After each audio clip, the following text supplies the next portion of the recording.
Assalamualaikum warahmatullahi wabarakatuh.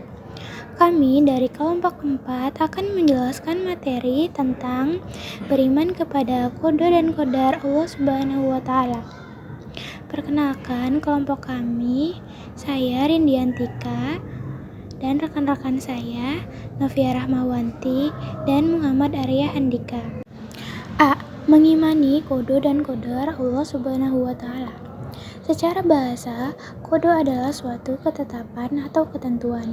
Sementara itu, secara istilah diartikan sebagai suatu ketetapan yang telah ditetapkan Allah Subhanahu wa taala kepada para makhluknya sejak zaman azali yang berkaitan dengan nasib manusia dan makhluk hidup lainnya.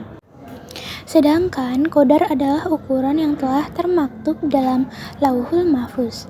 Sementara itu, pengertian qadar adalah hasil dari suatu ketetapan atau ketentuan Allah Subhanahu wa taala yang akan dilaksanakan atau diberlakukan kepada hamba dan makhluknya setelah mereka terlahir di dunia. B. Implementasi beriman kepada qada dan qadar Allah Subhanahu wa taala. Berikut ini merupakan implementasi beriman kepada qada dan qadar Allah Subhanahu wa taala. Yang pertama, ikhtiar dalam kehidupan sehari-hari. Allah Subhanahu wa taala telah menyediakan segala apa yang ada di alam raya untuk kepentingan dan hajat hidup umat manusia di dalamnya, baik yang berada di bumi, laut, maupun di udara. Seseorang tidak akan memperoleh hal tersebut kecuali dengan usahanya sendiri. Nah, yang kedua adalah tawakal kepada Allah Subhanahu wa taala. Tawakal adalah melakukan ikhtiar semaksimal mungkin hingga mencapai titik klimaks setelah menyerahkan seluruh hasil sepenuhnya kepada Allah Subhanahu wa taala. C. Macam-macam qada dan qadar Allah Subhanahu wa taala. Ada dua macam takdir yang Allah Subhanahu wa taala tetapkan kepada hambanya dan makhluknya di dunia, yaitu takdir mu'allaq dan takdir mubram. Yang pertama adalah takdir mu'allaq, yaitu takdir yang dihubungkan dengan ikhtiar dan kegiatan manusia pada setiap harinya. Contoh takdir mu'allaq adalah orang miskin menjadi kaya dan orang bodoh menjadi pintar. Yang kedua adalah takdir mubram, yaitu takdir yang terjadi pada diri manusia dan tidak dapat diusahakan dan tidak dapat dihindarkan oleh manusia. Contohnya adalah takdir mubram, yaitu kelahiran, kematian manusia, jodoh, hingga hari kiamat. Lalu yang D adalah fungsi beriman kepada qada dan qadar Allah Subhanahu wa taala.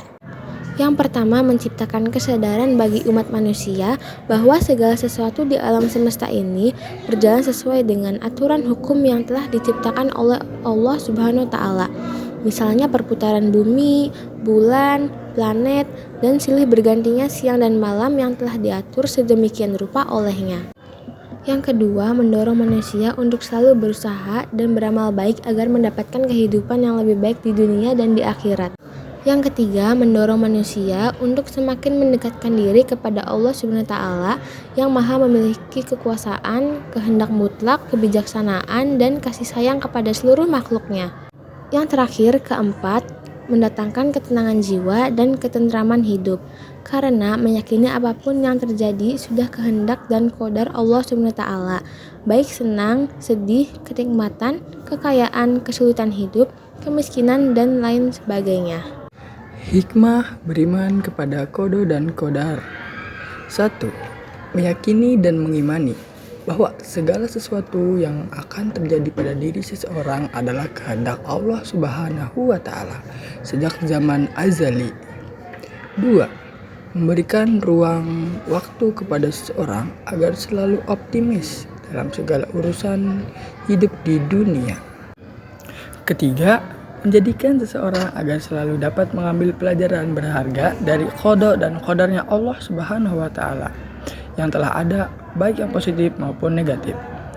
Yang keempat, seseorang yang beriman kepada Allah Subhanahu wa taala meyakini bahwa takdir baik dan buruk yang telah menjadi ketetapan tidak dapat dihindari manakala seseorang akan menerimanya. Karena hal ini telah menjadi qada dan qadarnya. Oke, begitu aja presentasi dari kami. Mohon dimaklumi kekurangannya. Terima kasih yang sudah menyimak. Wassalamualaikum warahmatullahi wabarakatuh.